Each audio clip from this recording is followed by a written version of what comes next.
राधे राधे जी, राधे राधे। राधे राधे। राधे राधे जी, राधे राधे। राधे राधे।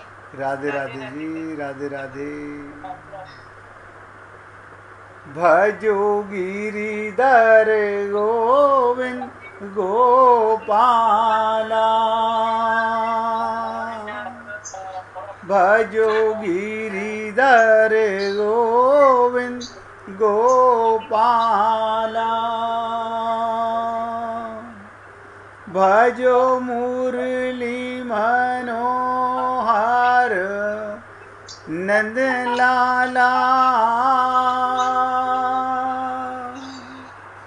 भजो मुरली मनोहर नंद लाला।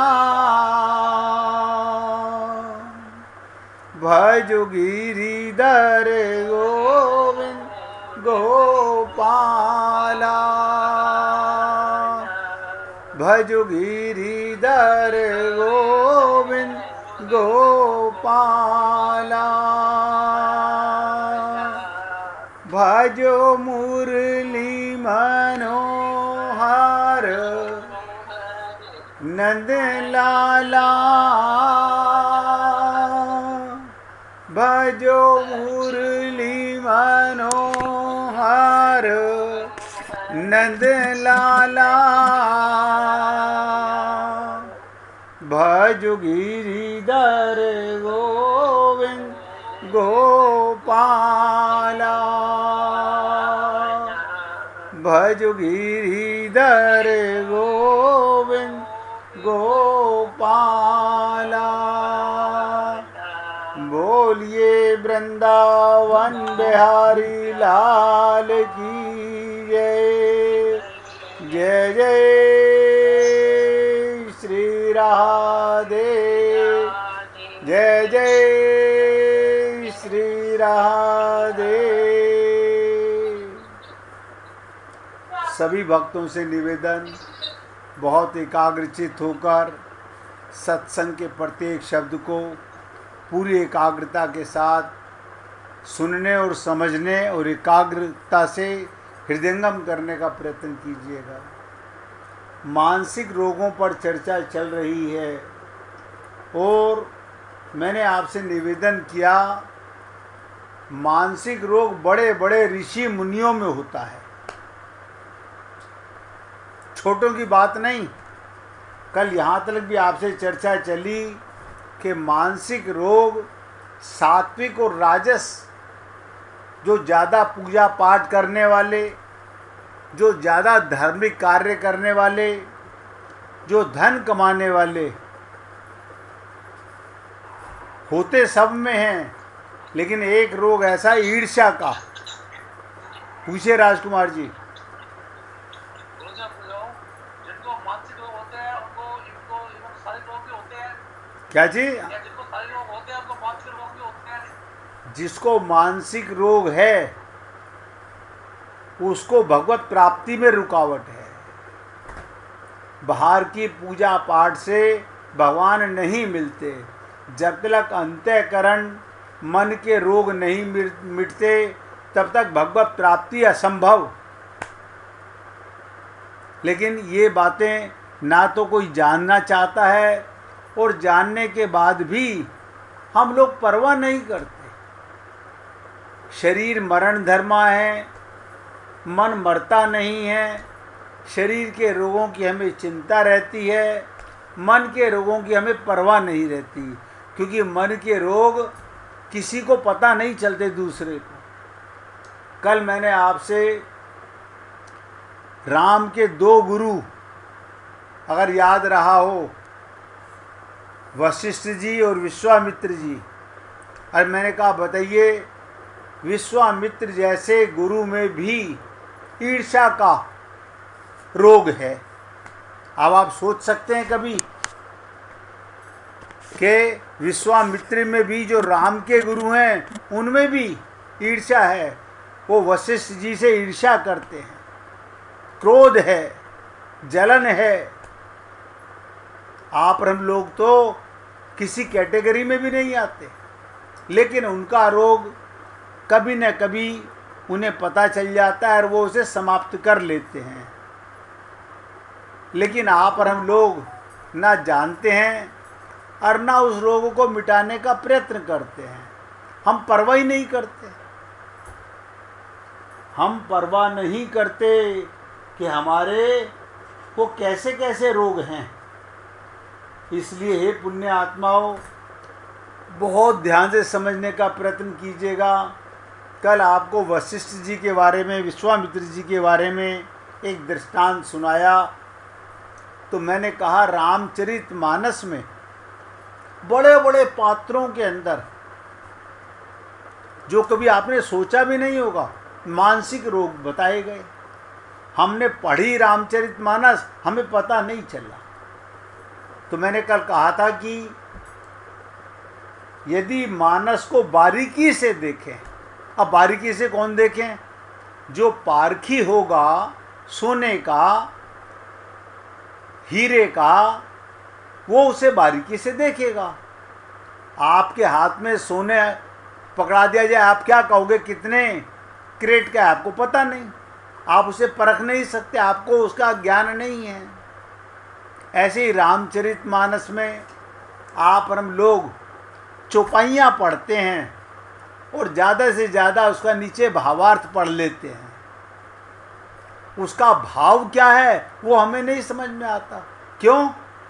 हम अपनी बुद्धि से उस भावार्थ से चौपाई को समझना चाहते हैं, इसीलिए समझ नहीं आता।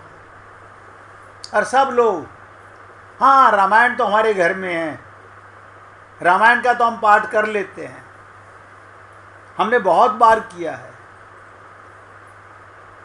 अब बहुत ध्यान से सुनिएगा, मानस की बारीकी से नहीं देखते। अगर देखोगे तो पाओगे ईर्ष्या।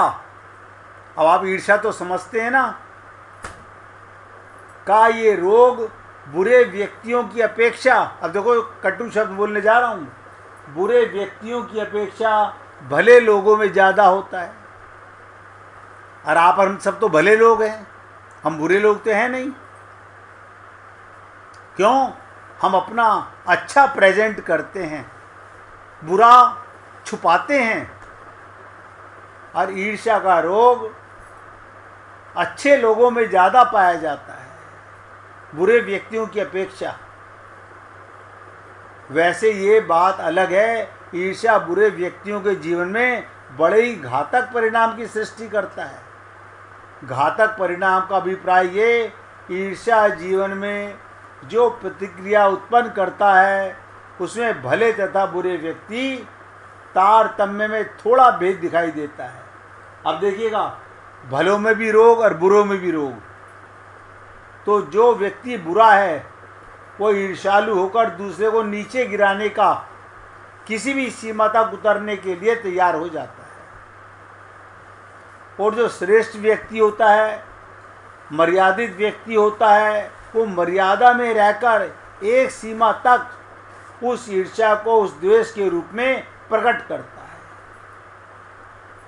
तो द्वेष की अग्नि में जब व्यक्ति दूसरे को जलाने की चेष्टा करता है तो वो ईर्ष्या सबसे घातक रूप ले लेती है। पर जहाँ ईर्ष्या के सूक्ष्म रूप का प्रश्न, अब ध्यान से समझिएगा, ईर्ष्या का सूक्ष्म रूप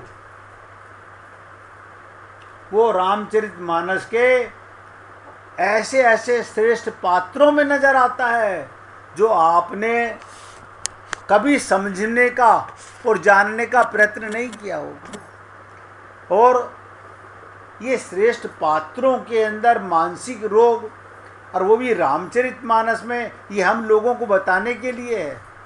आप में ये रोग है, ये तो छोटी बात है, बड़े बड़े राजा महाराजों में, मैंने कहा ऋषि मुनियों में होता है। अब आज आपको देव ऋषि नारद, बताइए, भक्ति के आचार्य, कमाल है, भक्ति के आचार्य जो तीनों लोकों में, ब्रह्मलोक में, साकेत लोक में, गोलोक में, बैकुंठ लोक में, स्वर्ग लोक में, मृत्यु लोक में सभी लोकों में स्वेच्छा से जा सकते हैं। अब आप कहेंगे ऐसा कैसे हो सकता है कि भगवान विष्णु के पास भी चले जाएं और उनमें रोग हो? इसीलिए ये दृष्टांत रामचरितमानस में दिया गया कि आप और हम लोग किस कैटेगरी में आते हैं। ये खुश होने की बात नहीं है, ये इतनी बारीकी से समझने की बात है। जब ऐसे ऐसे ऋषि मुनियों में ये रोग है, उनका तो मिट जाता है, हमारा मिट नहीं पाता क्योंकि हम जानते ही नहीं हैं। आज आपके साथ निवेदन करूंगा, और देखो ध्यान से सुनना। अगर आपका ध्यान इधर उधर विचलित हुआ, मुझे तो पता नहीं, मुझे तो आपका चेहरा नजर आ नहीं रहा, आपने जहां इधर उधर ध्यान भटकाया, आप समझना आप अपना नुकसान कर रहे हो, ना भगवान का कोई नुकसान है, ना मेरा कोई नुकसान है। देव ऋषि नारद के चरित्र को, उनका चरितमानस रामचरितमानस के रोगों की दृष्टि से बड़ा अद्भुत है। उनके जीवन में कई, एक नहीं, अब ध्यान से सुनना, कई मनोरोगों का परिचय देव ऋषि नारद के जीवन में कई मनोरोगों का परिचय बताया गया।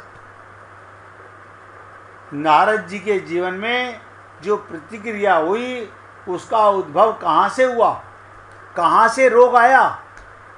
और आपसे निवेदन करूंगा, आपसे कोई पूछे आप में ईर्ष्या, नहीं नहीं कैसी बातें करते हो, हमारा कोई द्वेष किसी से नहीं, कोई ईर्ष्या नहीं, प्रश्न ही नहीं पैदा होता।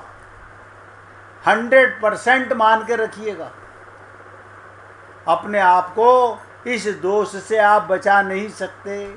हाँ, अगर समझ गए तो खत्म कर सकते। तो गहराई से समझने का प्रयत्न कीजिएगा। उनके मूल में ईर्ष्या क्या है? मूल में ईर्ष्या ना होती तो नारद प्रसंग की सृष्टि ही नहीं होती।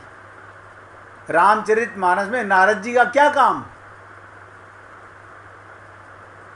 ये हम लोगों को प्रेरणा देने के लिए बताया गया। कल मैंने आपको विश्वामित्र जी के विषय में बताया।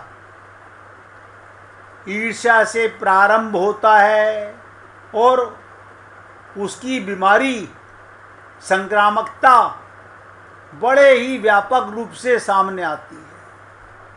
कैसे सामने आती है, ध्यान से सुनिएगा। सबसे पहले इंद्र उससे ग्रस्त होते हैं। सबसे पहले ईर्ष्या इंद्र के मन में आई, और आप और हम लोग स्वर्ग की कामना करते हैं। हम बहुत धर्म और कर्म, बहुत धर्म के काम करते हैं।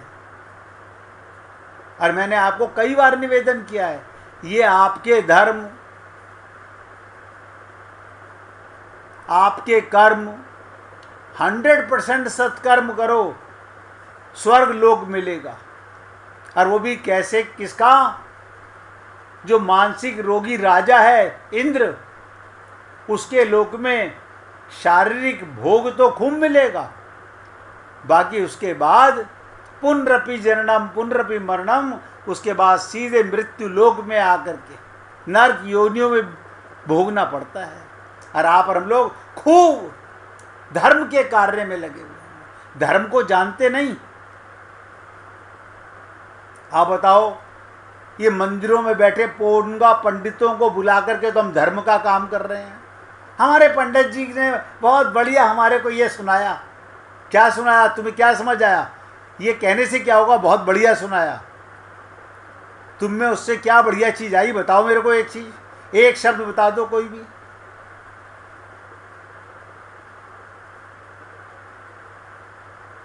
तो बहुत ध्यान से सुनिएगा। इंद्र जैसे स्वर्ग के राजा के मन में ईर्ष्या।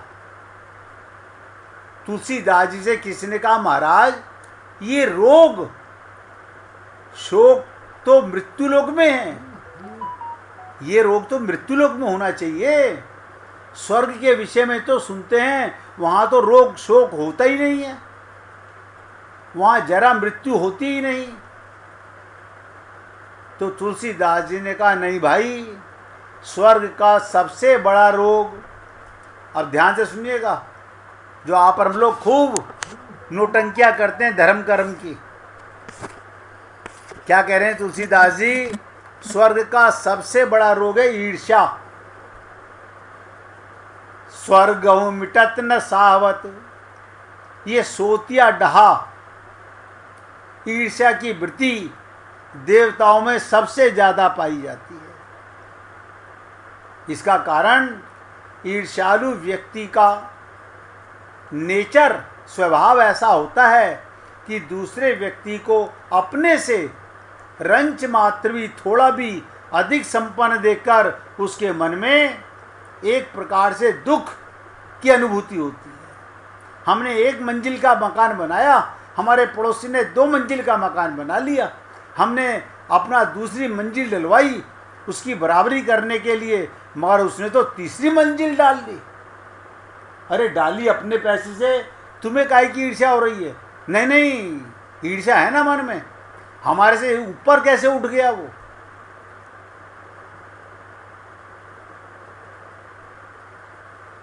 इसलिए मैं आपसे निवेदन कर रहा हूं, किसी दूसरे व्यक्ति को अपने से आगे संपन्न देखकर उसके मन में दुख की अनुभूति होती है, उद्वेग पैदा होता है, और यही ईर्ष्या है। हाँ, हम व्यवहार ऐसा करते हैं, नहीं नहीं यार बहुत बहुत मुबारक हो आपको, अंदर से क्या हाल है वो आप जानते होगे। बाहर से झूठा विष कर रहे हैं, अंदर से जहर मन में है। ये ईर्ष्या ही स्वर्ग की सबसे भयानक वृत्ति है, क्योंकि मृत्यु लोक में तो इसकी दवा उपलब्ध है। अब ध्यान से सुनिएगा, ये मैंने क्यों कहा आपको, स्वर्ग में बीमारी सबसे बड़ी, मृत्यु लोक में भी ये बीमारी बहुत है, लेकिन यहाँ दवा तो है। स्वर्ग में इसकी कोई दवा नहीं, कमाल है। स्वर्ग में इसकी कोई दवा नहीं। आपने सुना होगा, जब इंद्र अमृत कलश लेकर सुखदेव परमहंस के सामने प्रकट हुए और क्या निवेदन किया कि गुरुदेव आप ये परीक्षित को अमृत पिला दीजिए, ये मरेगा नहीं, और ये कथा अमृत हमें दे दीजिए।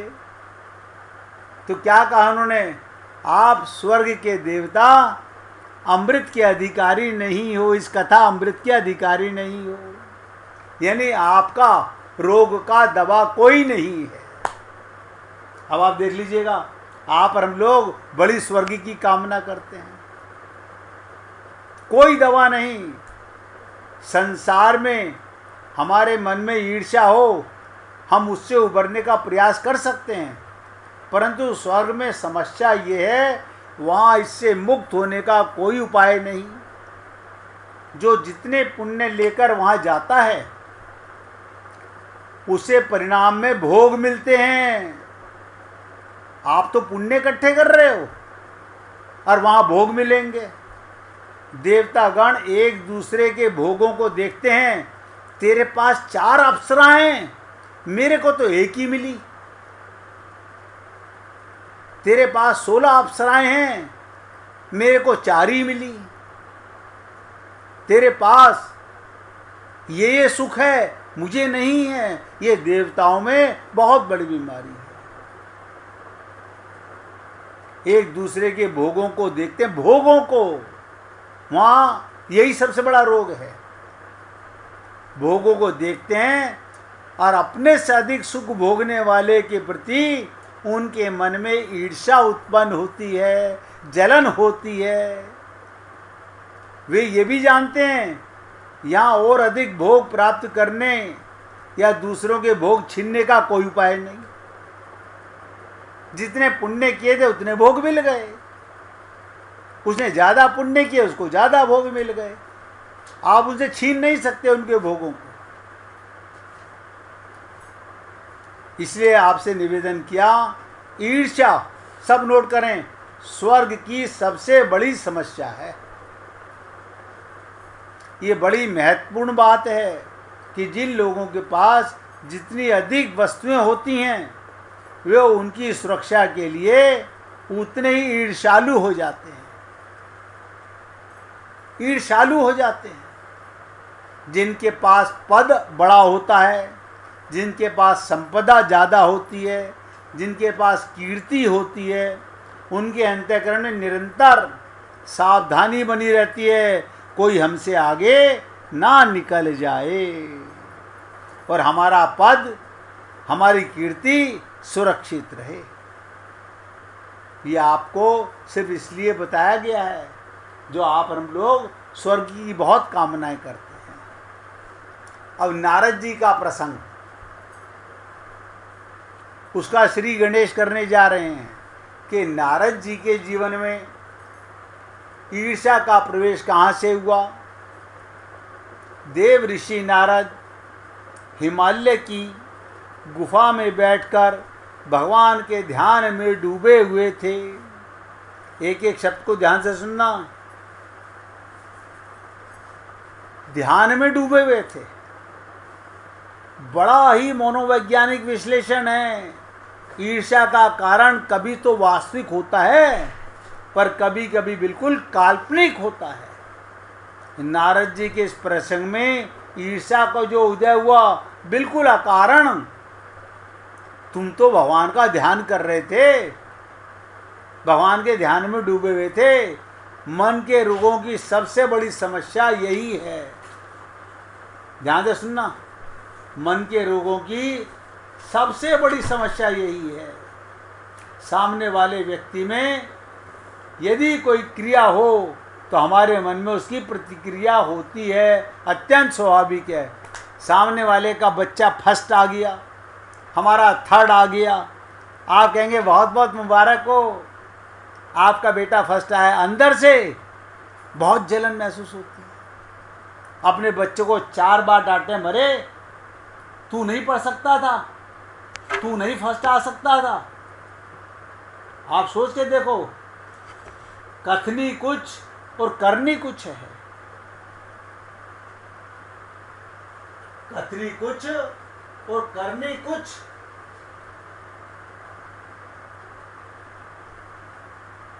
परंतु यदि हम कोई कल्पना कर लें और उस पर प्रतिक्रिया करने लग जाएं, तब तो हमें अकारण ही अपने जीवन में संकट को आमंत्रण दे दिया।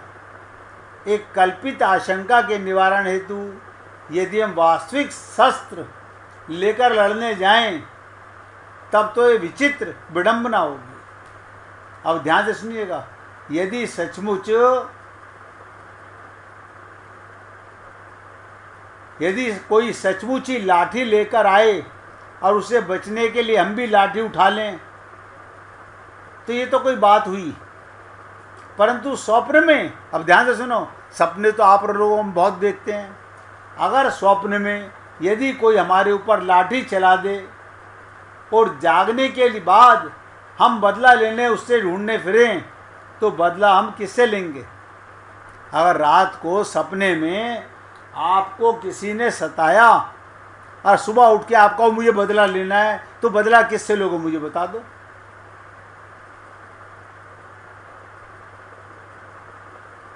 क्योंकि स्वप्न में लाठी चलाने वाला तो व्यक्ति का अपना मन ही होता है। जो सपने आप और हम लोग देखते हैं वो तो हमारा मन के कारण हम देखते हैं, बाहर से कोई नहीं आता, हमारे मन की ही ये कारण है। इसी प्रकार यदि कोई कल्पना कर ले सामने वाला मेरा अनिष्ट कर रहा है, कल्पना खाली, और उस पर प्रहार करने की उतावली हो जाए, तो ये नारद का ऐसा प्रसंग कोई कार्य नहीं कर रहे थे। देखिएगा नारद जी क्या कर रहे हैं, भगवान का ध्यान कर रहे हैं। पता कोई पाप कर रहे हैं? आप और हम लोग भी साधना करते हैं, भगवान का ध्यान करते हैं। सही या गलत की बात अलग है, करते हैं। नारद जी तो सही कर रहे होंगे। अब बताओ, नारद जी तो ध्यान कर रहे हैं, जिससे इंद्र को किसी प्रकार की हानि नहीं पहुंचाई, उन्होंने सोचा भी नहीं। नारद जी के मन में इंद्र के प्रति कोई द्वेष नहीं है, परंतु नारद ऐसा कोई कार्य नहीं कर रहे थे जिससे इंद्र को हानि पहुंचती, लेकिन इंद्र से कोई प्रतिस्पर्धा नहीं कर रहे थे। परंतु इंद्र सोचने लगे, नारद तपस्या क्यों कर रहे हैं, बताओ। इंद्र के मन में आया, ये नारद जी तपस्या क्यों कर रहे हैं। इंद्र को सबसे बड़ी चिंता यही रहती है, कोई उनका पद ना छीन ले, कोई उनका पद ना छीन ले। उन्हें अपने पद की चिंता लगी रहती है।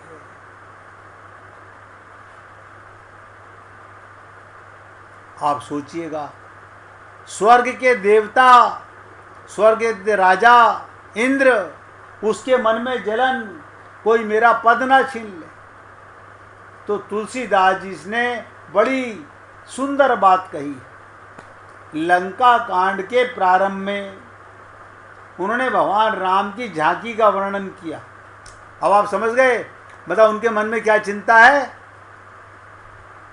कि ये नारद कहीं स्वर्ग का सिंहासन तो नहीं हड़पना चाहता, मेरी सीट तो नहीं छीनना चाहता, ईर्ष्या पैदा हो रही है। लंका कांड के प्रारंभ में उन्होंने भगवान राम की झांकी का वर्णन किया। उस झांकी के बारे में तुलसीदास जी का विशेष पक्षपात, लंका में सुबेल पर्वत पर लक्ष्मण जी ने कोमल पत्ते सजाकर उस पर मृग चर्म बिछा दिया। आपने देखा होगा, जब भगवान लंका गए तो वहाँ पर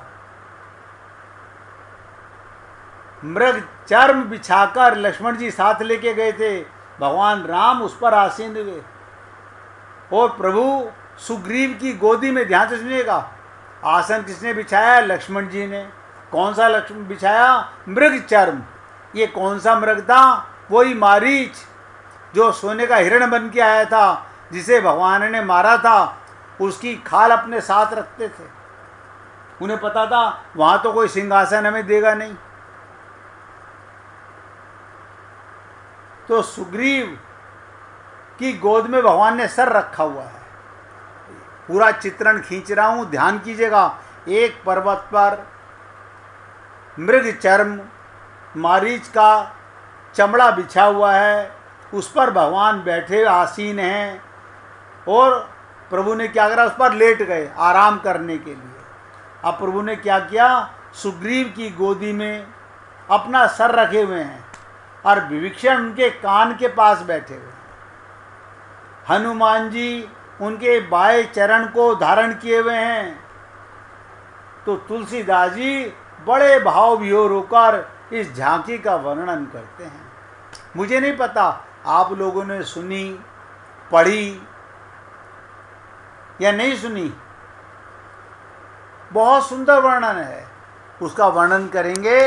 पहले 1 मिनट भगवान का कीर्तन करेंगे। रघुपति राम